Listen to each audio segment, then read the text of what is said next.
At sa punto pong ito, alamin natin ang magiging lagay ng panahon ngayong araw. Makakasama natin si Jessie Basco sa Pag-asa DOST Live.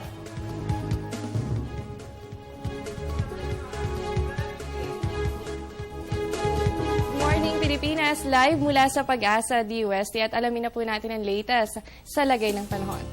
Kaugnay sa low pressure area na binabantayan natin, kahapon po ay pumasok na ito ng ating area of responsibility at ngayon po kasalukuyang nasa layong 770 km east ng Borongan, Eastern Samar.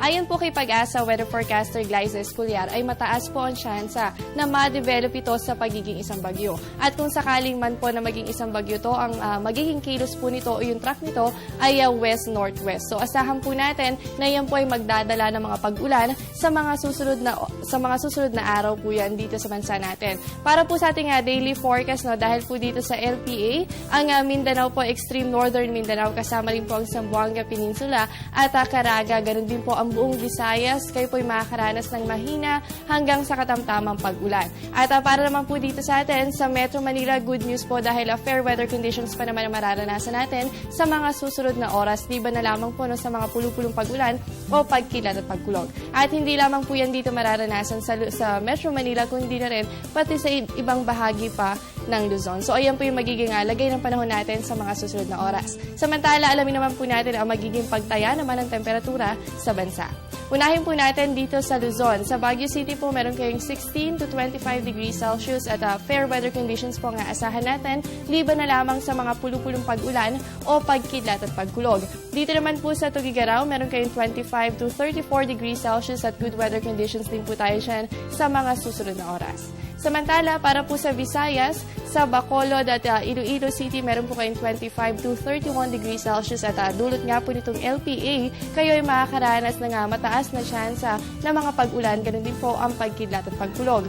Para naman po dito, sa Tacloban, meron kayong 25 to 31 degrees Celsius at sa Cebu, asahan din po dyan ang 24 to 31 degrees Celsius. Samantala, para naman po sa Mindanao, sa Cagayan de Oro, meron kayong 22 to 31 degrees Celsius at sa Metro Davao, asahan po dyan ang 23 to 32 degrees Celsius.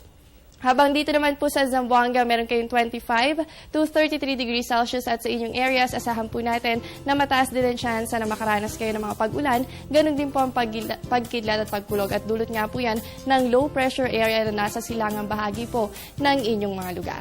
At dahil nga po dito, bagamat meron tayong low pressure area sa loob po ng bansa natin, ay wala naman pong nakataas na gale warning ang Pag-asa. So ibig sabihin, ligtas po ang pumalaot ngayong araw sa mga karagatan natin o sa mga baybayin na nakapalibot sa bansa. So asahan po natin na safe po pumalaot ngayong araw dahil nga po walang nakataas na gale warning mula sa Pag-asa. At mga kababayan, dahil nga po unang araw ng buwan ng September, so alamin po natin sa aming pagbabalik kung ilang bagyo ba nga asahan natin na posibleng makaapekto sa bansa. Yan makalipas ng isang paalala.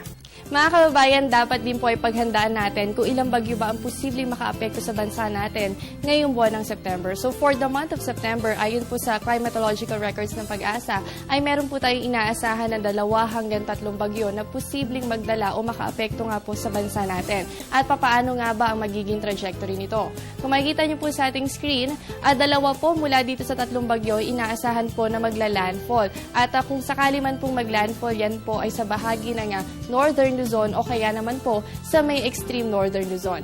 At mataas din po ang chance o nasa 50% yung chance naman na yung mga bagyo na posibleng pumasok sa bansa, yan po ay mag-recurve at kumilos po yan sa direksyon na west-northwest. So kung sakali man po na itong low pressure area na binabantayan natin ay isang maging ganap na bagyo, ang magiging kilos nga po yan ayon kay Pag-asa Weather Forecaster Glyza Esculiar ay west-northwest. So patuloy po tayong mag-monitor sa lagay ng panahon.